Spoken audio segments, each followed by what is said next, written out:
March 4, 2026, Wednesday. Narito pong muli ang Batang Pista para bigyan ng mga tips at giya para sa pakarera ng Metro Manila Turf Club kung saan meron po tayong 7 pakarera na magsisimula sa ganap na alas 5:30 ng hapon. Tara, umpisa na po natin.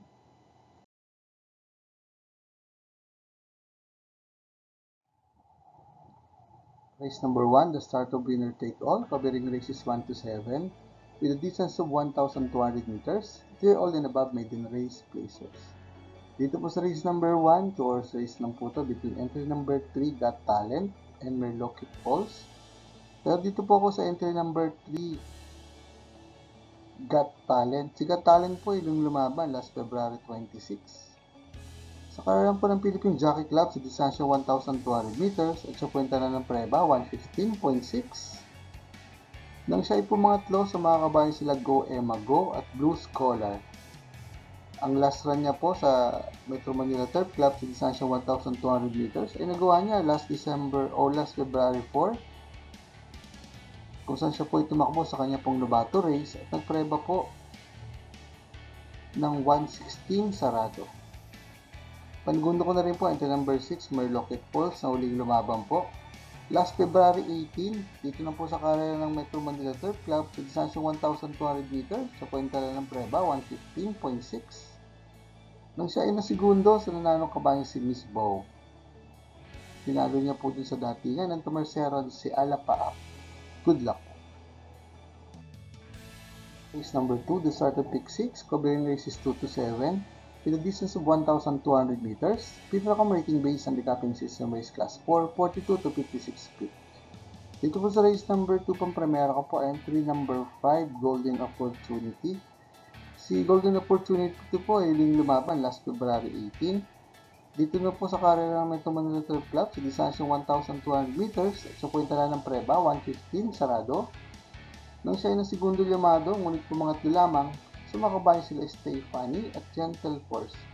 Ang pinakamagandang preba pong naitala ni Golden Opportunity dito po sa karera ng Metro Turf sa distansya 1,200 meters sa paglalabanan nila ngayon ay nagawa niya last December 5 kung sa siya punta na magandang preba 1 minute and 13.8 seconds.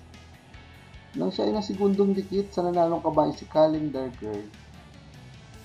Kung kong panigundo, entry number 8, Karing Melody na uling lumaban naman po last February 18. Dito po sa karera ng Metro Manila Turf Club sa distansya 1,200 meters at sa punta na ng preba 115.6. Nang siya ay pumanglima sa mga kabayan sila Stephanie at Gentle Force. Nandun nga po ang kalaban niya na si Golden Opportunity na pumangatlo.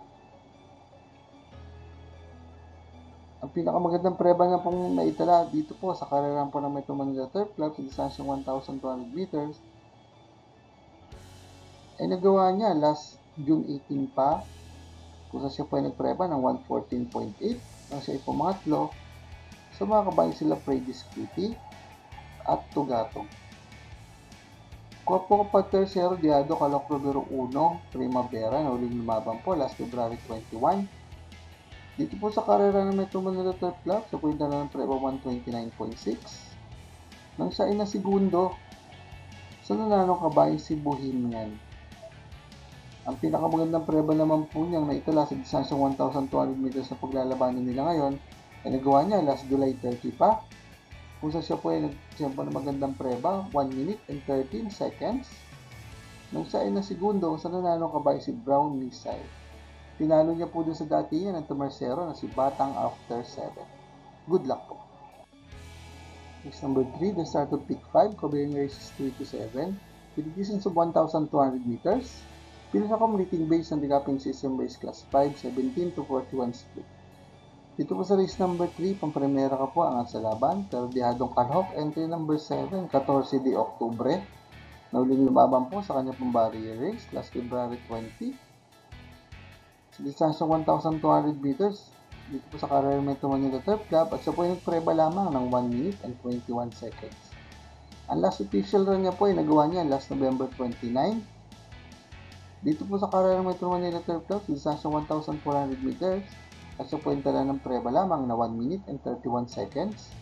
Nang siya ay pumangsampu sa mga kabayan sila Chocolate Thunder at Light Bearer.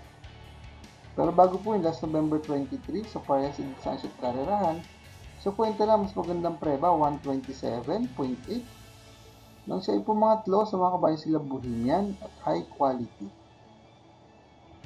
Kunin mong paligundo, Diadong Calooc, entry number 6, Marengo. Nauling lumaban naman po last February 25 sa karoon po ng Philippine Jockey Club at sa puwenta na ng preba 115.8 sa distansyang 1,200 meters at siya ay pumanglima. Sumakabay sila Super Tatiana at Mr. Manilenia. Ang muling laban niya po dito po sa karera Metro Turf sa distansyang 1,200 meters sa paglalabanan nila ngayon ay nagawa niya last February 18 kung saan siya po ay nagpreba ng 1 minute and 15.6 seconds. Nang siya ay nasigundong dikit sa nananong kabayan si Make a Difference. Kunin ko na yung pong pantersero, ang malalimado entry number 5 po, Poy Embasya, na uling lumabang po last February 18. Dito po sa karera ng Philippines ng Metro Manila Turf Club, sa distansyang 1,200 meters sa paglalabanan nila ngayon, at sa puwenta na ng preba, 1 minute and 16 seconds. Nang siya ay nalimado, ngunit pumangatlo lamang, sumakabayan sila Make a Difference at mga kalaban niya nga po rin ngayon na si Marengo. Good luck po. Paalaala mga katropang karerista, please click like, subscribe, and hit the notification button para makatanggap ng mga updated videos and race results. Race number 4, the start of pick 4, covering races 4 to 7 with a distance of 1,200 meters. Pinakam rating based on the Captain System Race Class 3, 57 to 70. Dito po sa race number 4, kung primera ko po, Di Bandera Calooc. Entry number 2, King James, na uling lumaban po last February 22. Dito po sa karera ng Metro Manila Turf Club, sa distansyang 1,400 meters at sa puwenta lamang ng preba, 128 sarado. Nang siya pumang-apat sa mga kabayan sila This Heart of Mine at Unchained Melody.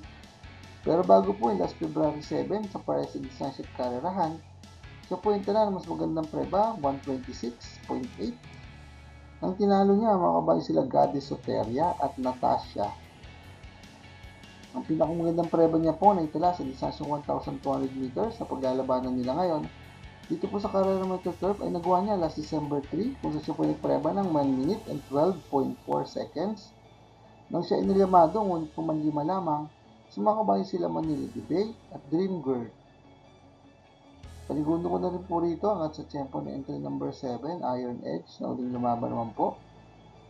Last February 14, sa karera po ng Philippine Jockey Club, sa distansyang 1,400 meters, sa puwenta na ng preba, 123.8. Nang siya ipumangatlo, sumakabayan sila Reverse Merger at Resonant.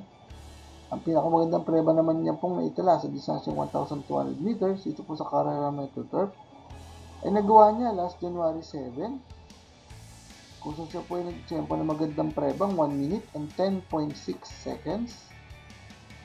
Nang tinalo niya, ang mga kabayan sila Mutya ng Pasay at Warchip.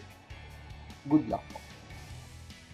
Race number 5, the last DD plus 1 event, covering races 5 to 7 with a distance of 1,200 meters.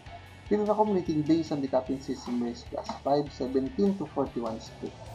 Dito po sa race number 5, pang primera ko po, Diadong Calooc. Entry number 2, Golden Area, na uling lumaban po last February 25. Dito po sa karera po ng Philippine Jockey Club, sa distansya 1,200 meters, at siya po ay nagpreba ng 1 minute and 15.8 seconds. Nang siya ay pumangatlo, sa mga kabayan sila Magnum Force at Muni Mani Mani. Ang pinakahuling panalo pong naitala ni Golden Area ay nagawa niya last February 5 sa karera po ng Philippine Jockey Club sa distansyang 1,200 meters, sa puwenta na ng preba, 1 minute and 14.8 seconds. Nang tinalo niya, ang mga kabayan sila Mai Jopay at I Love Mati. Paligundo ko na rin po entry number 6, King Hans, na uling lumaban po last February 21. Dito po sa karera ng Metro Manila Turf Club, sa distansyang 1,400 meters, at sa puwenta na ng preba, 1 minute and 31.2 seconds. Nang siya ipumangwalo, sumakabayan sila Bohemian at Primavera. Pero bago po yun, sa karera naman po ng Philippine Jockey Club, sa distansyang 1,200 meters, last February 5, sa puwenta na ng preba, 1 minute and 15.2 seconds. Nang siya ipumangpito, sumakabayan sila Just Me at Gold Honey. Ang tercero ko po, entry number 3, Perfect Blue, na uling lumaban naman po last February 21. Sa karera na rin po ng Metro Manila Turf Club sa distansyang 1,400 meters, sa punta na ng preba, 1 minute and 30.8 seconds, nang siya ay pumang-anim. Sa mga kabayan kila May Boy Lollipop at Security Insight. Pero bago po yun, last January 24, so parehas sa distansya at karerahan, siya po yung tala mas magandang preba, 1 minute and 29.6 seconds, nang siya ay sumigundo sa nananong kabayan si Diamond Heart. Tinalo niya po rin sa dati niya ng Tomersero na si Work From Home. Ang pinakamagandang preba naman niya pong naitala sa distansyang 1,200 meters dito po sa Carrera Metro Turf na paglalabanan nila ngayon. Ang nagawa niya last January 7 kung siya po ay nagpreba ng 1 minute and 15.6 seconds nang siya ay pumangpito sa mga kabayan sila Crown Prince at Ichi Ranran. Good luck po. Race number 6 sa penultimate race. With a distance of 1,200 meters, pinaka-rating base ng Pickupping System Race Class 442 to 56 feet. Dito po sa race number 6, paprimera ko po Diadong Calooc, entry number 8, Attorney Winona, na uling lumaban po last February 25. Sa karerang po ng Philippine Jockey Club sa distansyang 1,200 meters, sa kwenta na ng preba, 1 minute and 16.4 seconds. Nang siya ay pumanglabing isa, sa mga kabayan sila Be Kind at Megan Maxine. Pero bago po yung last February 18, sa karera naman po ng Metro Manila Turf Club, sa distansyang 1,200 meters na paglalabanan nila ngayon, so po yung tala lamang ng preba ng 1 minute and 16.2 seconds, nang siya ay pumang-anim, sa mga kabayan sila Bad Boy MJ at Grand Majesty. Pero bago pa rin po doon, last February 1 and last January 25, so po yung tala ng sunod-sunod na panalo. Sa karera po ng Philippine Jockey Club, sa distansyang 1,400 meters, so po yung tala ng preba, 127 sarado. Ang tinalo niya, mga kabayan sila Love in the Rain at Stripes of Pink. Bago pa rin na po doon, sa distansyang 1,400 meters pa rin po. Sa karera naman po ng Metro Manila Turf Club, sa puwenta ng preba, 1 minute and 29 seconds. Ang tinalo niya, mga kabayan sila Luke Skywalker at King Hans. Kunin mo panigundo, entry number 3, Dakota Elegance. Na uling lumaban naman po last February 18. Sa distansyang 1,200 meters, sa puwenta na ng preba, 1 minute and 17.4 seconds. Ito po yan sa karera ng Metro Turf. Kung siya po ay pumampito, sumakabayan sila Bad Boy MJ at Grand Majesty. Ang pinakamagandang preba niya pong naitala sa distansyang 1,200 meters sa paglalabanan nila ngayon, ay nagawa niya last November 19. Kung siya po ay nag-tempo ng magandang prebang 1 minute and 12.8 seconds nang siya ay pumang-anim. So mga kabayan sila Shiver Me Pink at War Chief. Ang tercero ko na rin po, entry number 1, Batang After 7. Na uling lumaban po last February 20. Dito po sa karera ng Metro Manila Turf Club, sa 1,200 meters, support na ng preba, 1 minute and 14 seconds. Nang siya ay pumangatlo sa mga kabayan sila Mayten at Robotic Clay. Si Robotic Clay po sa laban na yon ay nagpreba naman po ng 1 minute and 14 seconds. Pinakamagandang preba pong naitala ni Batang After 7 sa distansyang 1,200 meters sa paglalabanan nila ngayon ay nagawa niya last January 21 kung siya po ay nagpreba ng 1 minute and 13.8 seconds nang siya ay pumanglima sa mga kabayan sila Alibaba, King Alexander. Good luck po.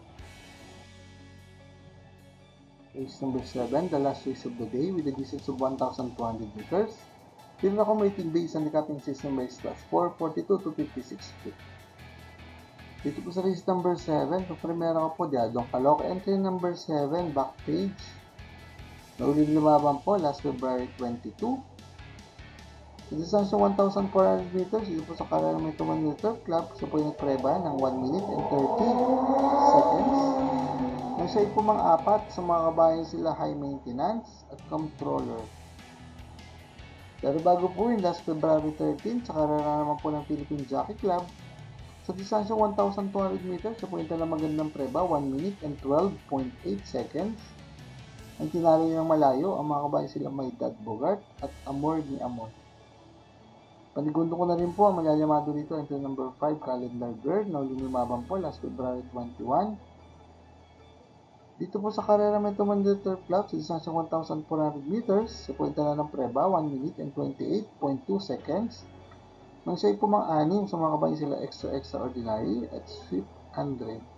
Pero bago po yun, last January 21, dito po sa karera ng Metro Manila Turf Club sa distansyang 1,200 meters sa paglalabanan nila ngayon, sa po ay nanalo at nagtala po ng preba, 1 minute and 13.6 seconds. Ang tinalo niya, mga kabayan sila Gentle Force, Golden Andelay. Pero ang pinakamagandang preba niya pong naitala sa distansyang 1,200 meters sa paglalabanan nila ngayon, dito po sa karera ng Metro Turf, ay nagawa niya last December 19. Muso siya po ay nagpreba ng 1 minute and 12.6 seconds. Ang tinalo niya ng malayo, ang mga kabayan sila Grand Laughter at Don Pedro. Kunin mong Pantercero, Diadong Calooc, entry number 4, Moldan Amyul, na huling lumaban naman po last February 20. Dito po sa karera ng Metro Manila Turf Club, sa distansyang 1,200 meters, sa puwenta na ng preba, 114.6. Nang siya ay pumang-anim sa mga kabayan sila Basket of Gold at Saba 1. Pero bago po yung last February 4, sa para sa distansya at karerahan, sa puwenta na ng kanyang best time sa 1,200 meters na 1 minute and 13.4 seconds. Nang siya ay nasigundo sa nananong kabayan si Winter on Fire. Nandun din po sa laban niya, Tomercero, ang makalaban niya ngayon, si Subris. Good luck po.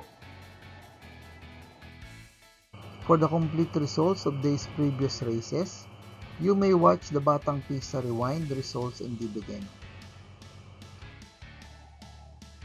Next racing day schedule will be on March 6, 2026, Friday.